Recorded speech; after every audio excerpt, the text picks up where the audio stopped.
FIFA president से हमने एक बैठक रखा था, उनसे मिले। उसके बाद कतार फुटबॉल एसोसिएशन के प्रेसिडेंट से मिले। देखिए, जैसे कि हमने अपना शुरू के प्रथम दिन में बताया था कि हमने 100 दिन बाद एक भारत के फुटबॉल के लिए रोड मैप लाएंगे, और मुझे ये बताते हुए बड़ी खुशी हो रही कि हमारा जो टीम है उन्होंने इंटरनली बहुत मेहनत कर रहे हैं और किस तरह से भारत के फुटबॉल को आगे ले जाने के लिए एक रोड मैप बनाया जाए उस पर चर्चा हो रही है। और जहाँ तक अभी 50 दिन हमारा पूर्ण हुआ है इस कार्यभार के, मैं बताना चाहूँगा इन दिनों हमने भारत के फुटबॉल के लिए पहले भारत के उड़ीसा के मुख्यमंत्री, अरुणाचल प्रदेश के मुख्यमंत्री, गोवा के मुख्यमंत्री से मिले। असम में हम गए थे और हर प्रदेश में किस तरह से प्रदेश सरकार के कोऑपरेशन के साथ, सहयोग के साथ भारत के फुटबॉल और भारतीय फुटबॉल संघ आगे काम कर सके, उसका पूर्ण प्रयास किया गया है। हमने इन दिनों आगे किस तरह से आई लीग की रचना हो, आई लीग कहाँ पर हो, आई लीग होने की टाइमिंग क्या हो, आई लीग की ब्रॉडकास्टिंग किस चैनल पर हो, आई लीग की ब्रॉडकास्टिंग की क्वालिटी कैसी हो, सारे विषय पे हमने चर्चा किया। इन दिनों हमने रेफरिंग के क्वालिटी पर चर्चा किया, रेफरिंग की क्या उनकी योजनाएं हैं उस विषय को देखा। इन दिनों हमने अंडर 17 वीमेन वर्ल्ड कप को ऑर्गेनाइज का शुरुआत किया। इन दिनों हमने ग्रास रूट जो फीफा फुटबॉल फॉर स्कूल जो है, जहां मान लीजिए एमेचर्स बच्चों को फुटबॉल के माध्यम से स्वस्थ जीवन बिताने की जो प्रोत्साहन दिया जाता है, उसके लिए हमने भारत के शिक्षा मंत्रालय के साथ हमने एक, मैं कहूँगा कि एक जॉइंट वेंचर रचना करी, जहाँ यूनेस्को रहेगा, फीफा रहेगा, AIFA और एजुकेशन मिनिस्ट्री, ये सारे विषय को सारे स्टेक होल्डर्स मिल करके भारत के 2.5 करोड़ बच्चे तक हम पहुंचने के प्रयास करेंगे। इस विषय पे भी चर्चा हुई, जहां खेल मंत्रालय का भी भूमिका रहेगा। हम अभी आज AFC प्रेसिडेंट से मिलने जा रहे हैं। AFC प्रेसिडेंट से मिलकर किस तरह से, जिस तरह से फीफा प्रेसिडेंट के द्वारा फीफा के टीम के माध्यम से भारत के ग्रासरूट फुटबॉल के ऊपर हमने बात रखा और भारत के फुटबॉल को आगे ले जाने की बात करी, इसी तरह AFC के माध्यम से क्या हो सकता है उस विषय को भी चर्चा करेंगे। तो मैं समझता हूँ कि जो पहला 50 दिन रहा हमारे कार्यकाल के, ये साधारणतः तो हम ऐसा कह सकते हैं कि मूल रूप से इनकी पॉलिसी मेकिंग और जो मान लीजिए पीछे कुछ काम होना चाहिए था लेकिन किसी कारणवश वो नहीं हो पाया, उसको दोबारा से त्वरान्वित करने का हमने प्रयास किया। देखिए, मैं तो कहूँगा कि ये इंडियन वुमेन फुटबॉलर के लिए एक क्रॉस रोड है और एक बहुत बड़ा अवसर है, जहाँ भारत के लड़कियां जो फुटबॉल खेलने के सोच पाएगी। आपको मैं बताना चाहूँगा कि हमने अपने कई बैठकों में इस बात को रखा कि भारत के पुरुष फुटबॉलर और महिला फुटबॉलर दोनों ही जब भारत के लिए प्रतिनिधित्व कर रहे हैं, उनको जो सम्मानित राशि दी जाती है उसमें कोई भेदभाव ना हो, महिला और पुरुष दोनों खिलाड़ियों को समान आर्थिक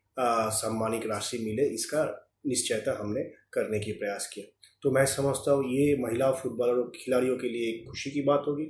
हमने IWL को और विस्तारित रूप से भारत के 30 शहरों में यह इस खेल को करने की हमने इस बात को भी चर्चा में रखा। और सर्वोपरि मैं कहूँगा कि जब भारत के महिला अंडर 17 बच्चे जब फुटबॉल खेले और पहली बार अमेरिका, ब्राज़ील, मोरक्को जैसे दिग्गज महिला फुटबॉल टीम के साथ उनको खेलने का जब अवसर हुआ, हालांकि उनके रिज़ल्ट हमारे लिए आशादायक नहीं रहा, लेकिन मैं आपको ये ज़रूर कहूँगा कि ये उनके लिए पहला एक ऐसा अनुभव है जिस अनुभव को हम आगे इस महिला फुटबॉल को आगे ले जाने में इसको मदद करेगी, मैं समझता हूँ। नहीं, मैं कहूँगा देखिए, हम तो भारत फुटबॉल सिर्फ खेलने के लिए नहीं, जीतने के लिए सोचकर टूर्नामेंट को जाते हैं। और जब अंडर 17 टीम क्वालिफाई एशिया में करने की जब योग्यता प्राप्त होता है, तो मैं कहूँगा तो इसमें अपने भविष्य दिखता है इस अंडर 17 टीम। और साथ ही साथ और भी अंडर 17 बच्चे जो मान लीजिए फाइनल टीम में किसी कारणवश उनको मौका नहीं मिला है, उनको भी जोड़ करके इसको लार्ज स्केल में हम किस तरह से आगे चल के इनको हम आगे की सीनियर टीम बनाने की रणनीति निर्णय कर पाए, और किस तरह से मान लीजिए उससे पहले अंडर 23 गेम्स में वो अच्छा करे। ये सारे विषय में टीम के जो चीफ कोच और उनके जो सपोर्ट स्टाफ है उनके साथ भी बात करके हम इसके एक रणनीति बनाएंगे। नहीं, मैं तो ये कहूँगा कि दोनों ही टीम को मैं अलग समय अलग स्थान पर मिला, और दोनों ही टीम के खिलाड़ियों के अंदर मुझे वो एक पॉजिटिव वाइब दिखने को मिला। मुझे एक आत्मविश्वास दिखा, और मैं ये कहूँगा कि हाँ, जो अंडर 17 पुरुष की टीम जिनसे मैंने सऊदी में मिला, और जब उनके चीफ कोच विवियानो से और उनके जो सपोर्ट स्टाफ फेलिक्स से मेरी बात हुई, तो मुझे अच्छा लगा कि भारतीय कोच और भारतीय टीम को आगे ले जाने के जो उन्होंने विश्वास मुझे दिखाया, तो मुझे लगा कि हाँ, हमें भारत के खिलाड़ी और भारत के कोच के ऊपर यदि हम पूर्ण विश्वास रख सकें, तो निश्चित रूप से भारत के टीम जब आगे जाएगी उसमें भारतीय की भूमिका निश्चित रूप से बढ़ेगा। तो मुझे खुशी है कि अंडर 17 क्वालिफाई किया। मुझे खुशी है कि मैंने उन लोगों से मिलने की मुझे अवसर हुआ, और मुझे खुशी है कि भारतीय चीफ कोच के द्वारा इस टीम की क्वालिफिकेशन हुई। जैसा हमने आपको बताया कि हमने 100 दिन बाद एक रोड मैप ला रहे हैं भारत के फुटबॉल को आगे ले जाने की। अपने से जितना साधन और सामर्थ्य के साथ हम जिस तरह से आगे ले जा सकते हैं, और इसमें मुझे पूरा विश्वास है कि भारत के यशस्वी प्रधानमंत्री श्री नरेंद्र मोदी जी भी इतने खेल प्रेमी एक व्यक्ति है, और जिन्होंने हमेशा फुटबॉल को भी प्रोत्साहन दिया है। और मैं भारत के खेल मंत्रालय और शिक्षा मंत्रालय के प्रति भी आभार व्यक्त करता हूँ कि जब इस तरह से भारत का जो इंफ्रास्ट्रक्चर है, जो देश भर में जो इंफ्रास्ट्रक्चर है, आप जानते हैं कि हर प्रदेश में स्पोर्ट्स अथॉरिटी ऑफ इंडिया का कहीं ना कहीं हॉस्टल है, मैदान है, कुछ ना कुछ है। यदि उस इंफ्रास्ट्रक्चर की सही उपयोग हो फुटबॉल के लिए, तो मैं समझता हूँ ऑल इंडिया फुटबॉल फेडरेशन के लिए कॉस्ट कटिंग हो जाता है। बहुत कम खर्च में बहुत ज़्यादा सुविधा और ज़्यादा इंफ्रास्ट्रक्चर की लाभ हमको मिल सकता है। तो मैं आगे यही प्रयास करूंगा कि भारत सरकार और प्रदेश सरकार के साथ मिल करके